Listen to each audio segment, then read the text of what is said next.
Bonjour à tous et bienvenue sur Scène Mécatronique. Aujourd'hui, on vous présente le capteur à ultrasons. Alors, comment fonctionne ce capteur?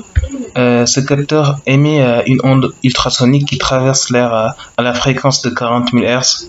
Et si toutefois cette onde rencontre un obstacle, elle est réfléchie jusqu'au capteur.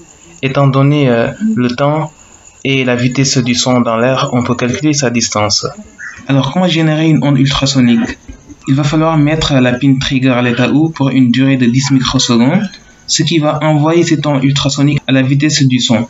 Donc cette onde va être reçue par la pin écho. Maintenant, la pin écho va sortir ce temps de parcours en microsecondes.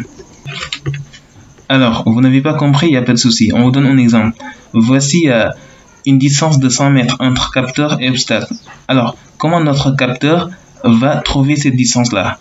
Donc on rappelle avant que la vitesse du son est égale à 340 mètres par seconde, ce qui est égal à 0,034 cm par microseconde.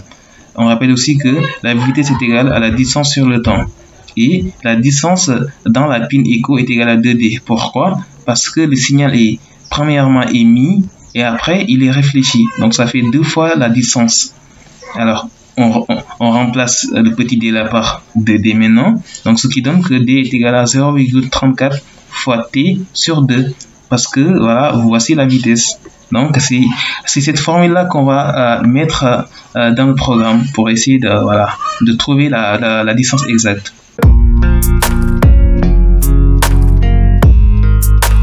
Alors pour le câblage, vous avez besoin d'une carte Arduino, d'un capteur HC SR04 et de 4 jumpers mâle-femelle.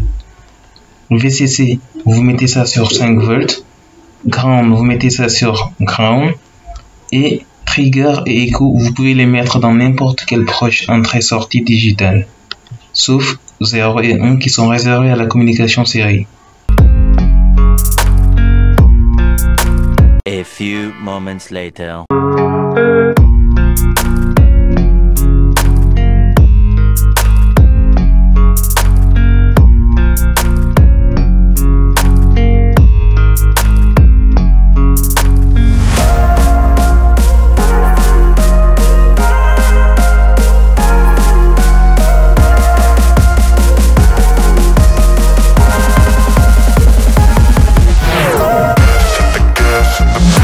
$75 years later.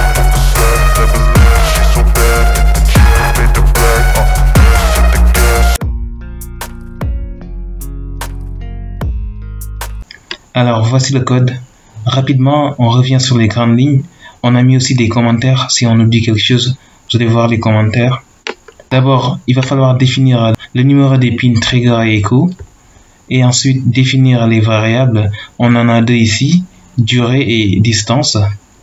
Et après ça, à la partie void setup, il va falloir mettre notre pin trigger en sortie, notre pin echo en entrée et initialiser notre port série à 9600 baud. À la partie void loop, il va falloir mettre notre pin trigger à l'état haut pour une durée de 10 microsecondes. Et après ça, il faudra le mettre à l'état bas. Après ça, il va falloir lire la pin écho et retourner le temps de parcours de l'onde ultrasonique en microsecondes. Et après tout ça, il va falloir calculer la distance, vous reconnaissez cette formule là, mais aussi imprimer la distance dans le moniteur série. Alors, pourquoi dans le moniteur série? Parce que c'est là où on va voir la distance.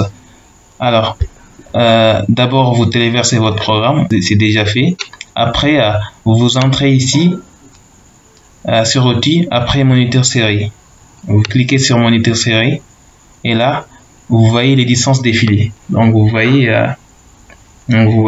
là ça donne une distance. Alors on revient, on avance un peu, vous voyez, on recule, donc vous voyez la distance. L'incertitude sur la mesure est un peu faible, donc c'est un bon capteur. Alors on avance un peu, vous voyez. Donc on avance encore, vous voyez ce que ça donne. Alors on recule pour vous montrer encore, vous voyez. Donc je crois que c'est bon, c'était tout, on vous remercie. N'oubliez pas de vous abonner et d'activer la cloche de notification pour ne rien rater de nos prochaines vidéos.